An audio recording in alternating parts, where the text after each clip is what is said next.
Gilles a plusieurs conseils, plusieurs clés à nous donner ce midi. La parole est à toi, Gilles. Bien, je pourrais vous donner les 10 serrures, puis on pourra parler des clés par la suite. Okay. Donc, la réussite ce qui nous empêche, en fait, d'atteindre notre pleine réussite, c'est souvent, on peut les résumer à 10 aspects qui nous concernent. Donc, le numéro 1, pour moi, c'est la peur, surtout la peur de l'échec. Ça vient faire beaucoup, beaucoup de blocages, le manque de confiance en soi, de la procrastination, tout remettre au lendemain, de l'entourage négatif, le perfectionnisme excessif, le manque de discipline et de constance, les pensées limitantes, la peur du regard des autres, le manque d'objectifs précis, l'absence de passage à l'action et, je dis toujours en bonus, de l'éthique professionnelle aussi qui va venir, en le fond, amalgamer tout ça, là. Donc, ça se résume, tu sais, ça se résume à ça, en fait, les 10 serrures. Mais maintenant, ça prend des clés pour chacune de ces serrures-là si on veut surmonter ce qui nous empêche d'atteindre la réussite. Tu sais, on dit souvent, ça vient de l'intérieur. Ça vient, si tu as peur prenons par exemple la peur. Puis c'est pour beaucoup de monde, hey, je n'achèterais pas 12 logements pour commencer, c'est bien trop gros. Je vais commencer par un triplex. Même, mettons que tu aurais les fonds nécessaires pour faire l'acquisition d'un 12. Puis tu vas t'arrêter à un triplex parce que là, c'est bien trop gros, on va commencer. Tu sais, c'est la peur qui alimente ça. Mais la peur, elle vient d'où? Parce que, on s'entend, c'est pas la réalité, là. Tu n'as rien fait encore, là. Tout est dans ta tête. Tu es en train de te faire des scénarios dans ta tête que ça ne marchera pas, que c'est trop gros pour toi, que tu n'es pas capable, etc. Donc, c'est tous des scénarios intérieurs. Puis, moi, je dis toujours, je reviens toujours à la même phrase un peu choc. Mon credo, moi, c'est plus, tant qu'à avoir peur, on va avoir peur pour de quoi? Tant qu'à avoir peur en dedans, puis pas bouger, puis que la peur me paralyse, m'empêche de passer à l'action, je vais passer à l'action. Après, je vais avoir une très bonne raison d'avoir peur. Parce que là, je suis dedans. Donc, tu sais, là, j'ai cette peur-là, dans le fond, elle va venir alimenter, en quelque part, les actions que je vais poser. Parce que cette peur-là, elle va me servir. Elle va être un tremplin, dans le fond, au lieu d'être un mur dans lequel je fonce toujours puis qui m'empêche d'avancer. Je vais être un tremplin pour sauter par-dessus ce mur-là, mais ça va me donner le gaz que j'ai besoin pour passer à l'action. Une fois que je suis dedans, je n'ai plus le choix. Il faut que ça fonctionne. Donc, tu sais, c'est juste c'est souvent, j'appelle ça un petit jeu de Béring, là, un petit jeu de Béring. C'est juste de changer la façon de voir les choses, puis de changer un petit peu le scénario dans notre tête, parce que tout le monde a peur, là. Tu sais, puis si on prend, par exemple, le manque de confiance en soi, tu sais, le manque de confiance en soi, c'est pas inné à personne là, d'avoir confiance en soi. La confiance en soi, ça se bâtit en faisant des choses. Tu sais, si tu ne l'as jamais fait, c'est normal de ne pas avoir confiance en soi, là. Tu sais, oui, peut-être que je vais être capable, peut-être pas, mais etc., mais j'ai plus ou moins confiance. Mais si tu surmontes ta peur, puis là, tu le fais, puis que tu réussis, c'est là que tu vas bâtir ta confiance, parce que tu sais que tu es capable de le faire. Fait que la confiance en soi, ça se bâtit à petits pas. C'est pas inné à personne. Je connais pas grand monde, moi, qui ont confiance, là, les deux yeux fermés, on fonce là-dedans, je l'ai jamais fait, puis je vais réussir. C'est plus qui est capable de surmonter l'effort, ou qui est capable de surmonter la peur, mais après, une fois que tu l'as fait, là, tu vas avoir confiance en toi, puis tu vas être capable de. Puis plus tu vas avoir confiance en toi, plus tu vas être capable de prendre de grosses bouchées, en fait, puis d'atteindre les objectifs que tu t'es fixés, puis atteindre la réussite. Puis c'est évidemment dans tous les domaines, là. La procrastination, c'est une de mes spécialités, merci. On vient qu'on se connaît aussi. Une chance procrastine parce qu'avec tout ce que tu fais, hein. Ouais, ben, oui, ben, tu sais, ça, c'en est un autre. Dans le fond, tu sais, c'est le perfectionnisme excessif aussi qui vient jouer là-dedans. Le perfectionnisme, c'est vu comme une qualité. Tu sais, bien faire les choses, de faire de la meilleure façon possible. Mais quand ça devient excessif, ben finalement, tu n'es jamais satisfait puis c'est jamais correct ce que tu fais. Puis ça va t'empêcher de faire certaines choses aussi jusqu'à un certain point. Si tu es tout le temps sur le perfectionniste au maximum, c'est sûr qu'à un moment donné où tu vas t'empêcher de faire des choses parce que ce n'est pas le bon moment, c'est pas parfait. Il me reste encore des choses à mettre en place avant de poser le geste puis d'avancer. Puis ça va t'empêcher d'avancer. Ça va être une belle excuse pour ne pas le faire. Ah, je ne suis pas prêt, je n'ai pas tous les éléments qu'il me faut, etc. Ça va t'empêcher de passer à l'action ou tu vas réussir à le faire, mais en bout de ligne, tu ne seras jamais content de ce que tu as fait. C'est jamais correct. Fait que tu n'es jamais heureux, dans le fond. Ça, c'est pas mieux. Donc, tu sais, donc, ce qui fait que moi, je vois un côté de procrastination en moi, alors que je suis capable d'abattre énormément de travail. C'est peut-être mon perfectionnisme excessif qui vient jouer là-dedans, me dire ah non, c'était pas correct, c'était pas assez, c'est jamais assez. Tu sais. Fait que c'est à un moment donné, il faut que tu te lâches les baskets, là. Est-ce que peut-être une façon, Gilles, serait de célébrer nos petites victoires un peu plus? Tout à fait. Oui. Puis il faut que tu te récompenses en quelque part aussi. Il faut que tu sois capable de te récompenser en cours de route pour te dire, ben, tu sais, tu as relevé le défi, tu l'as fait. On dit toujours, tu sais, mieux vaut fait que parfait. Exact. Tu sais, c'est pas obligé d'être parfait le premier coup. C'est un processus d'amélioration. Tu sais, c'est la même chose pour la peur de l'échec. Tu sais, l'échec, ça fait partie de l'apprentissage. Il faut que tu t'en serves comme tremplin pour t'améliorer, là. Fait que, tu sais, à un moment donné, ça vient tout s'imbriquer ensemble, mais c'est souvent une bataille contre soi-même, en quelque part. On dit souvent dans la vie, il faut réussir à se vaincre soi-même. Il faut réussir à se surpasser dans un paquet de domaines qui vient nous limiter à atteindre la réussite. Tu sais, la réussite, elle ne tombera pas du ciel, là. Et pour moi, à part de l'intérieur. C'est en se mettant dans l'action. Hein? On le voit beaucoup avec les gens qui s'inscrivent au coaching, programme élite, ils commencent, ils cherchent la transaction parfaite, mais c'est en se lançant de façon imparfaite qu'on apprend à se connaître, qu'on apprend sur soi, qu'on s'améliore, comme tu dis, qu'on fait nos premiers pas. Fait que, si on reste dans les gradins, qu'on regarde le match, il ne se passera rien. On embarque sa patinoire, même si notre revers n'est pas parfait, même si on embarque dans le match, on joue. Et je trouve ça super bon, très, très pertinent ce midi. En fait, on regarde souvent, tu parles de passer à l'action. On fait du coaching, on fait nos 30 minutes de coaching qui sont inclus avec le coaching élite. Puis, tu sais, souvent, on va dire que tout est trop cher, je ne trouve pas d'immeuble, comment tu fais, ça ne marche pas avec le cruncher, etc. Oui, mais tu as fait combien d'offres d'achat? J'en ai pas fait encore. Ben oui, mais passe à l'action. Tu sais, je dis souvent, une transaction immobilière, ça se passe entre deux êtres humains. Ça ne se passe pas avec un clavier et un écran d'ordinateur, là. C'est pas là que tu vas réussir à trouver des opportunités. Tu ne sais pas si la personne, l'offre que tu vas faire, même si tu penses qu'elle est trop basse, puis qu'il va dire non, dis pas non à la place du vendeur, jamais. 2, passe à l'action, puis là, tu vas voir la réponse.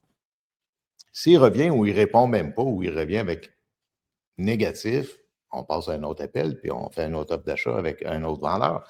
Mais s'il revient, ne serait-ce qu'avec une petite baisse, même si c'est loin de rejoindre le prix que toi, tu serais prêt à offrir, tu sais que le vendeur, il a vraiment de motivation à vendre. Même si tu es beaucoup plus bas que son prix demandé, il est ouvert à discuter. Donc après, il faudra être créatif, il faudra trouver un terrain d'entente, mais passe à l'action. Aller sur le terrain aussi, on a écrit un article sur le site du club, même dans les affaires aussi.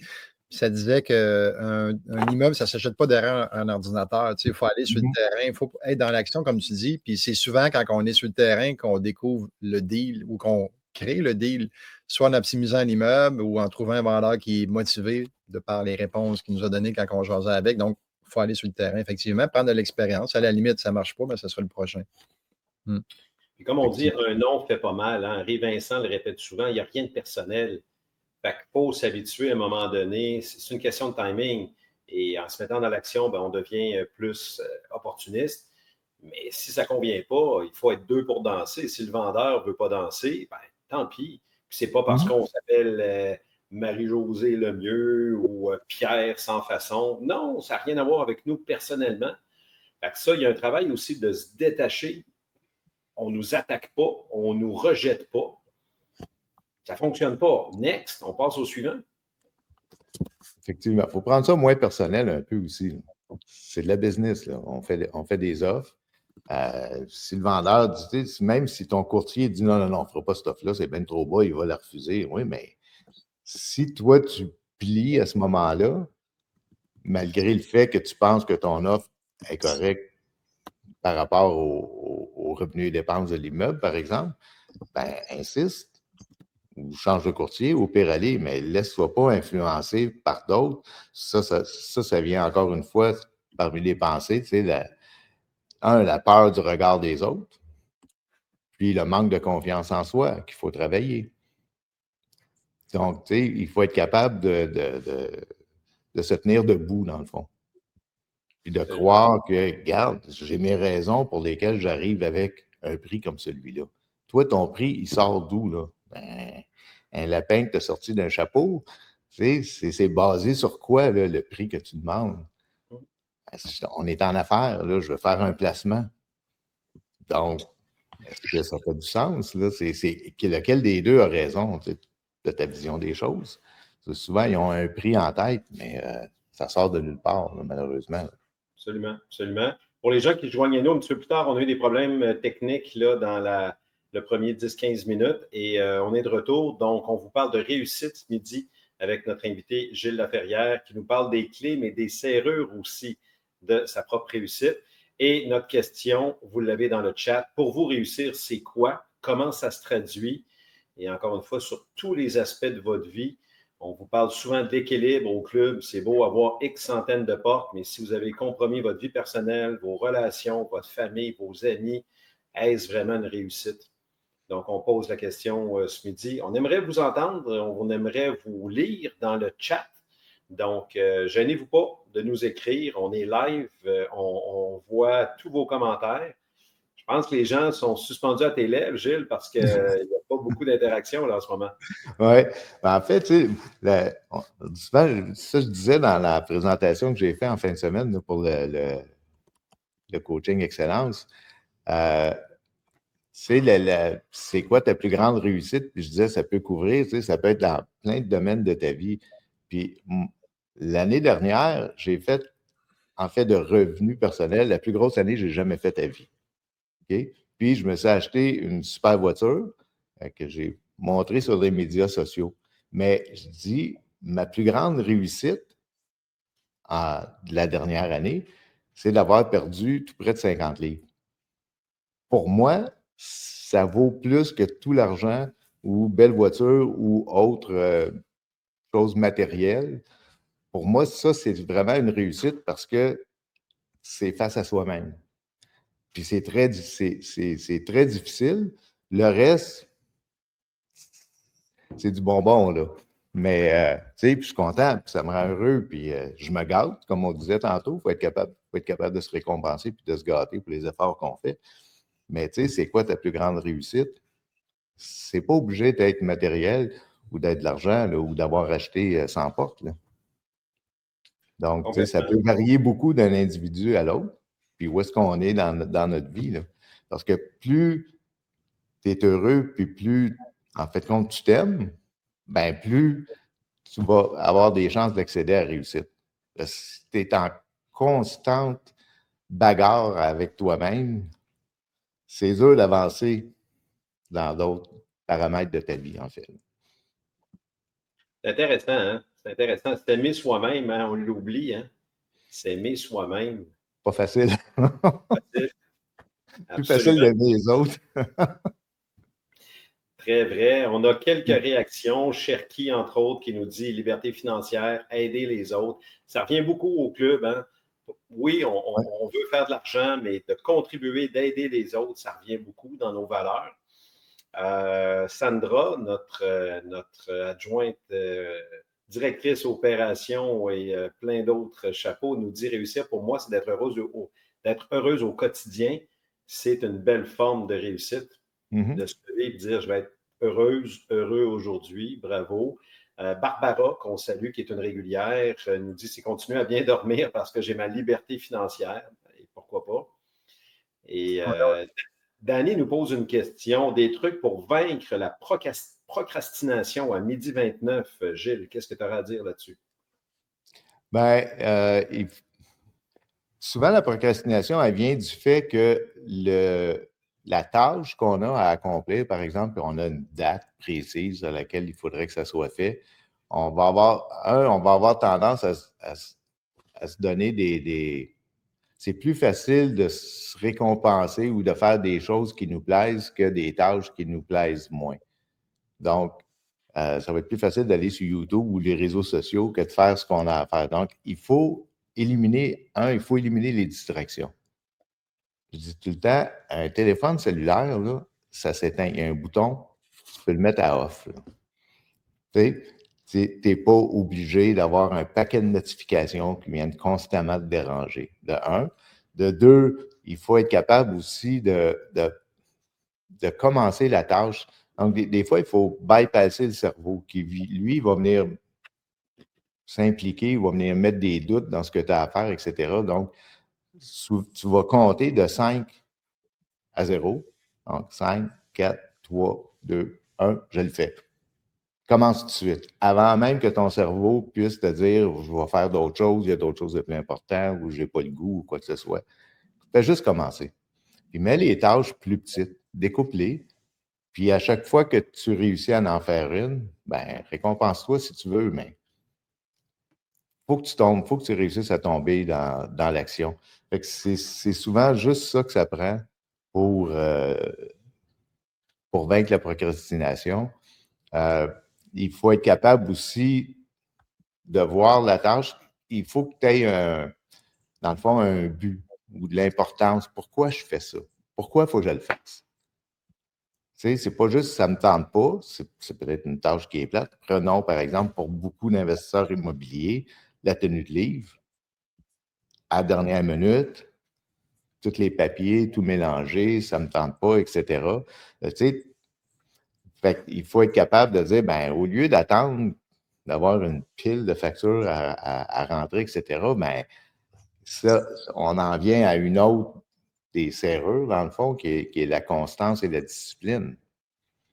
Donc, il faut créer une routine. Puis plus tu vas créer une routine dans ta journée, okay, de telle heure à telle heure, à tous les jours, je fais un peu de tenue de livre. Une demi-heure. C'est pas long. De 11h à 11h30. Parce qu'il faut qu'à midi, le lundi, je sois prêt pour écouter les lunchs immobiliers. Donc, de 11h à 11h30, je vais faire de la tenue de livre à tous les jours. Puis, plus tu vas réussir à le faire à tous les jours, plus ça va devenir une routine, plus tu vas avoir de constance, plus tu vas réussir parce que ton temps, tu vas passer beaucoup moins de temps à le faire, puis ça va devenir comme normal de le faire, puis ça ne sera plus une tâche qui est énorme. Souvent, on voit la tâche beaucoup plus grosse qu'elle ne l'est vraiment aussi. Tant qu'on ne l'a pas attaqué, hein? Tant qu'on n'a pas attaqué la tâche, là, on y pense la nuit, c'est de plus en plus gros, ça prend de l'ampleur, mais quand on a décidé de l'attaquer puis de la diminuer, c'est pas pareil. Je rebondis sur ton commentaire, Gilles, sur choisir de s'aimer.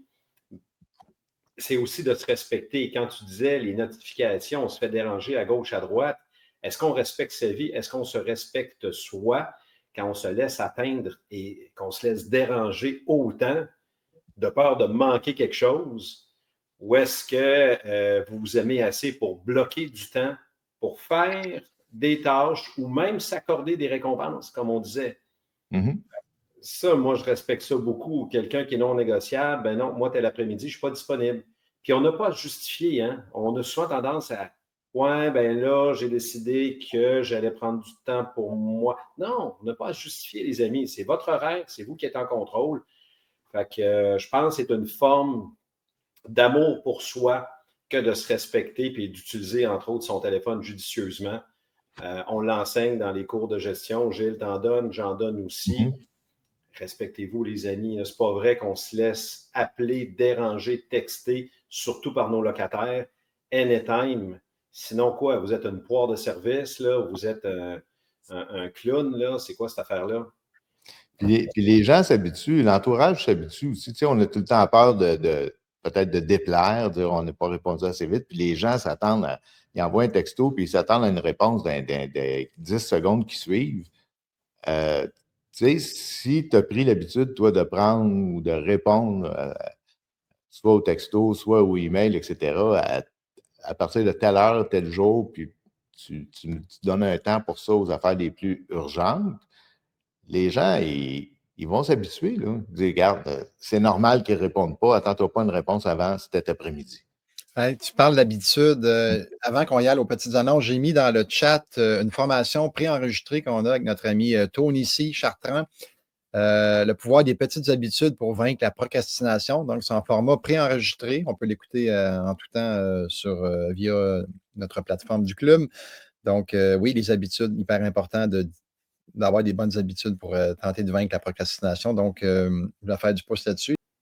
Avant, là, les gens ne se sont pas manifestés dans le chat pour des questions, mais je n'ai une pour toi, Gilles. Mettons qu'on se reporte dans quelques années, là, le jour que tu vas quitter, tu as encore plusieurs années devant toi, là, mais le jour que tu quitteras une de tes plus belles réussites dans ta vie, est-ce que tu es à l'aise de nous partager ça?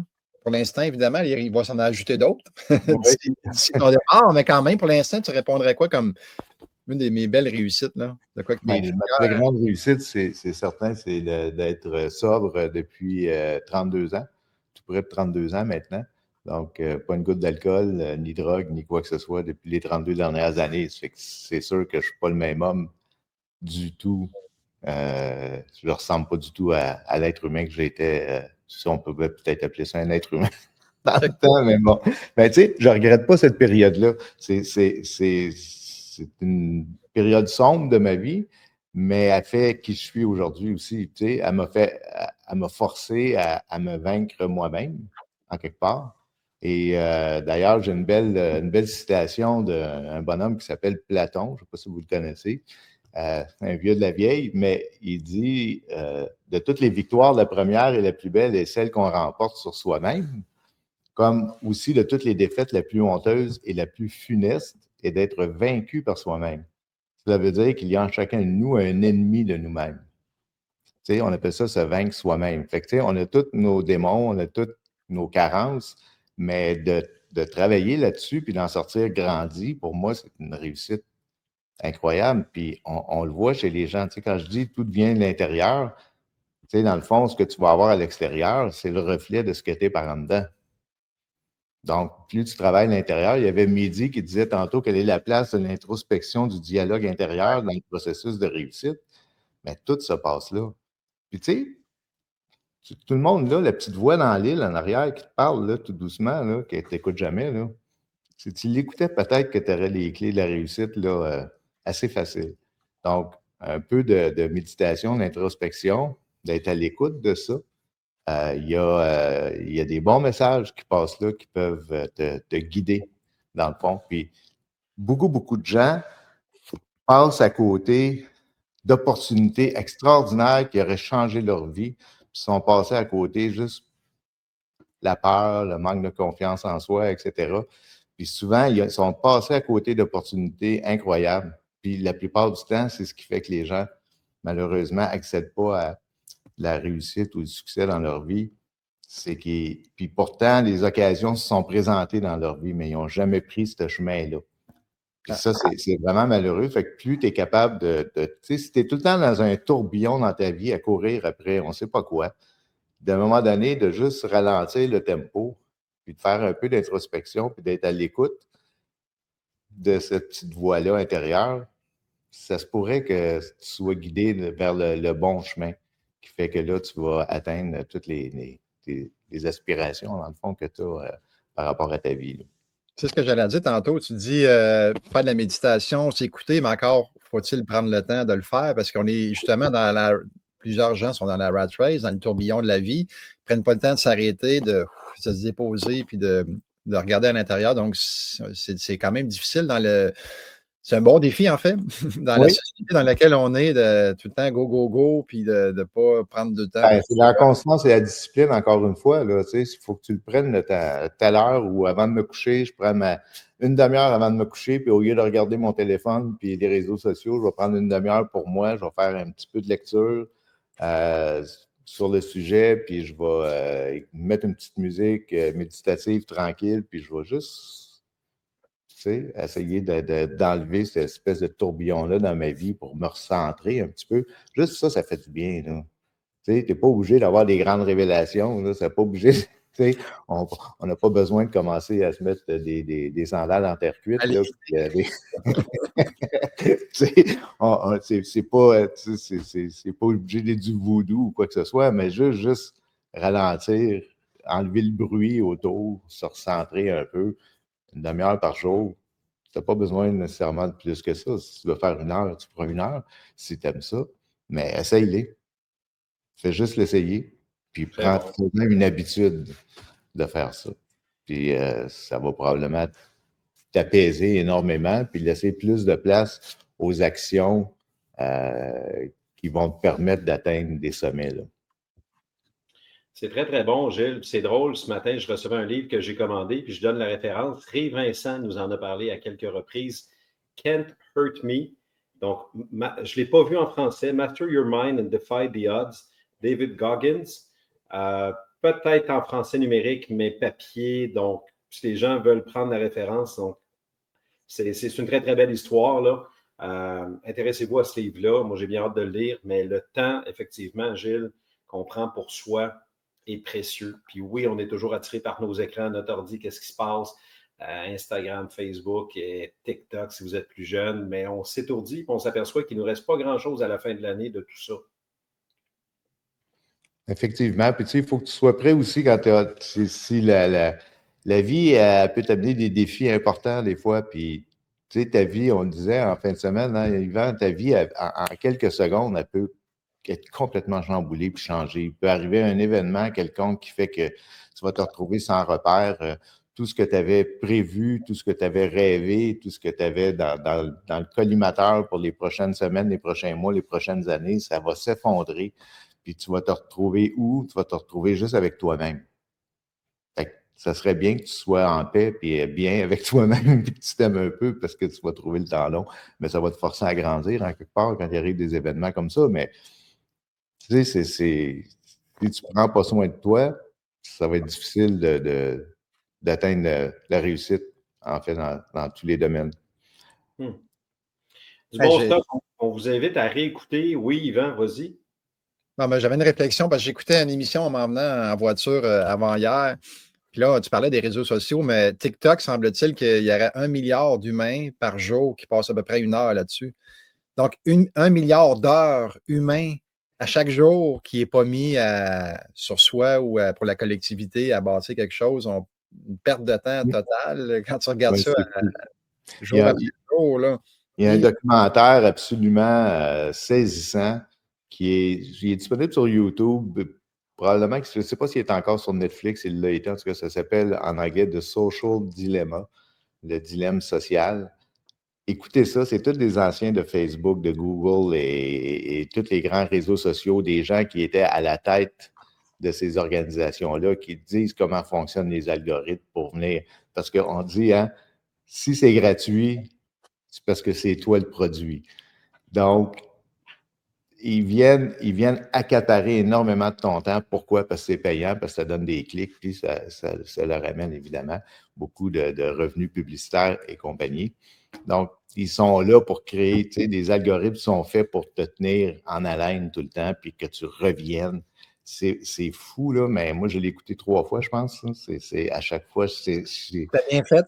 Ça a vraiment changé ma façon de voir les choses puis de voir les réseaux sociaux, là. Tu sais, c'est parce que c'est vraiment, on devient esclave, carrément. Ça vient vraiment contrôler notre cerveau. C'est fou là, ce que ça peut faire sur les masses. On le voit dans les élections dans différents pays. Pour ne pas nommer notre voisin, comment ça a pu influencer, jusqu'à quel point ça peut venir influencer dans le fond, l'environnement dans lequel tu vas te trouver par la suite, puis comment ça influence la société. Là. C'est extrêmement puissant. Fait que tombez pas dans le panneau. Là. Puissant et troublant. Oui.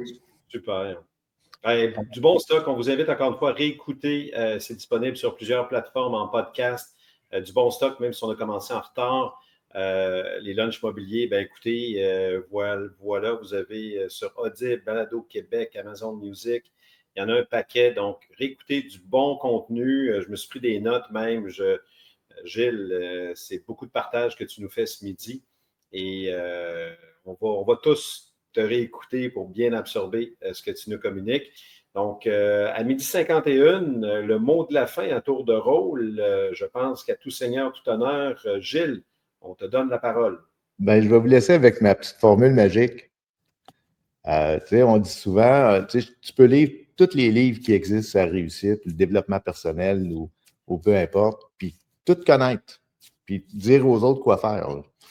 Tu as tout bien conscientisé comment ça fonctionnait. Mais il te manque 2 étapes.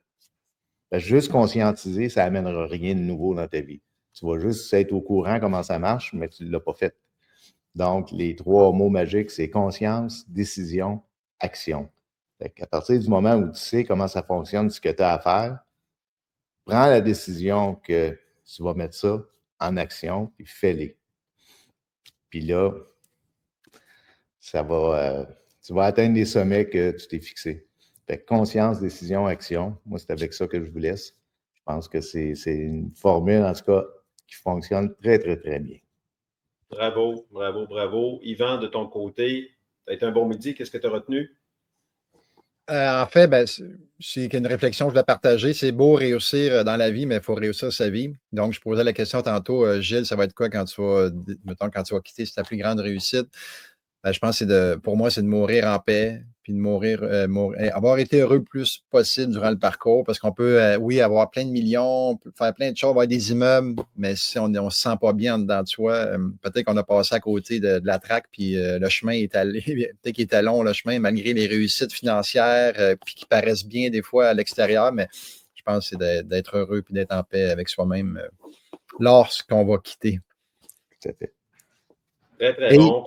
Oui. Et peut-être un petit quelque chose qui n'a pas rapport avec le sujet, mais juste vous rappeler, petit rappel, parce qu'on ne l'avait pas sur le pacing, puis je pense qu'on va le perdre, mais le 15 juin prochain, donc dimanche, fête des pères avec un rabais de 30% sur les formations préenregistrées.